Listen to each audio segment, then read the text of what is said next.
Lettura speciale da questo libro, che è il mio libro che è appena uscito, compratelo se non l'avete comprato, mi servono i soldi, di Stefano Rapone, si chiama Racconti scritti da donne nude. Il mio capolavoro originariamente doveva chiamarsi il libro vincitore del premio Strega, perché volevo, insomma, mi piaceva l'idea che quando, che ne so, qualche signore anziano a Natale magari andasse così nella libreria, mi dà, per fare un regalo, mi dà il libro vincitore del premio Strega, gli davano il mio e si trovavano racconti turpi e quindi io ci facevo più soldi, però poi il direttore di Rizzoli che mi edita è stato pavido e quindi ho dovuto cambiare il titolo con qualcosa che in qualche modo vendesse, stimolasse, vediamo che è, e quindi l'ho chiamato Racconti scritti da donne nude, perché così secondo me la gente anche là si incuriosisce e pensa all'idea che sia stato scritto da donne nude e penso comunque sia, diciamo, senza mezzi termini un capolavoro, perché diciamo io penso di essere bravo, insomma, io penso senza falsa modestia di scrivere meglio di Camilleri, penso di essere anche più bello di Scurati e a differenza di Saviano vengo spesso apprezzato anche dai casalesi, questo ci tengo a dirlo, quindi vi leggo questo racconto, vi leggo questo racconto ormai capolavoro che si intitola Memorie di una donna. Vado. È il febbraio del 2047, è mattina e fa freddo. Gli anni 90 sono finiti da un pezzo e con loro è sfiorita la mia giovinezza.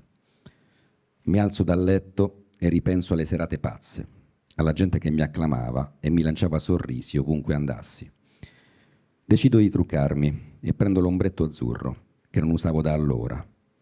Allo specchio quasi non mi riconosco. I capelli sono ormai di un rosa pallido e l'allegria di 40 anni fa è ormai sfiorita per lasciare spazio a un volto inespressivo e solcato dal tempo.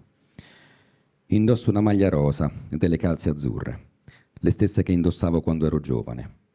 Ci penserà il cappotto scuro a darmi un'aria più sobria. Arrivo con un lieve ritardo, mi faccio largo tra la gente e mi aiutano a sedermi.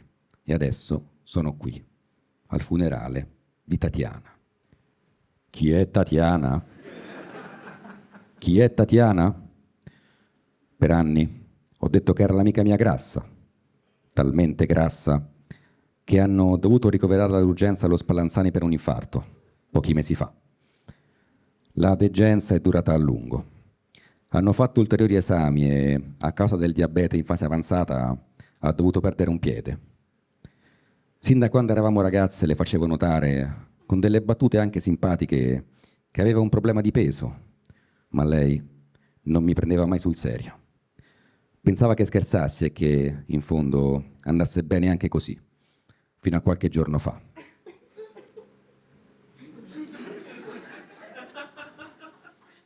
La riabilitazione stava andando per il meglio. I medici dicevano che stava facendo progressi, ma proprio quando sembrava che potesse farcela a riprendere in mano la sua vita, è scivolata e ha battuto la testa. Un incidente domestico, in un attimo, ce l'ha strappata via. E ora la guardo per l'ultima volta, mentre viene tumulata in una buca grossa, talmente grossa che hanno bussato dalla Cina e hanno detto «Oh, fate piano, qua stiamo a dormire». Non riesco a smettere di piangere. Mi sento sola e, mai come oggi, sento la mancanza di una presenza amica, la presenza di Luana. Chi è Luana? Chi è Luana? Luana è l'amica mia brutta, talmente brutta che non si è mai accettata, non è mai venuta a patti col suo aspetto fisico. E perché avrebbe dovuto? Era da sempre vittima di body shaming da parte di chiunque, ovunque andasse. Io tentavo di denunciarlo nelle mie uscite pubbliche, ma la gente rideva e non prendeva mai sul serio la mia richiesta di aiuto. Finché un giorno Luana non ce l'ha fatta e si è tolta la vita. Sono andata io stessa a riconoscere il suo cadavere all'obitorio Mi hanno detto, è stata una morte brutta, talmente brutta che il suo volto è gonfio e tumefatto, deve essere stata in acqua per giorni e giorni. E io, guardi che ha solo preso dei sonniferi. Ma questo era solo l'inizio. Al funerale il prete ha detto, oh, la morte l'ha vista, ha fatto, oh, meno male è arrivato il cambio. Quanta cattiveria. Del nostro vecchio gruppo siamo rimasti solo io e Gregor. Chi è Gregor? Chi è Gregor? E che cazzo ne so io chi è Gregor? L'Alzheimer è ormai in uno stadio troppo avanzato per potermene ricordare. Ho solo qualche sprazzo di lucidità in cui posso abbandonare i miei ricordi, quelli che la mia mente mi permette di mantenere. La badante mi riaccompagna a casa, mentre facce irriconoscibili, un tempo amiche, mi guardano e bisbigliano la loro compassione. Commentano il mio trucco, il colore dei miei capelli, la gonna forse troppo corta. Li comprendo. Forse non si addicono più a una donna della mia età. L'unica cosa che non capisco è perché, per qualche ragione, tutti continuano a chiamarmi Gabriele. Grazie a tutti.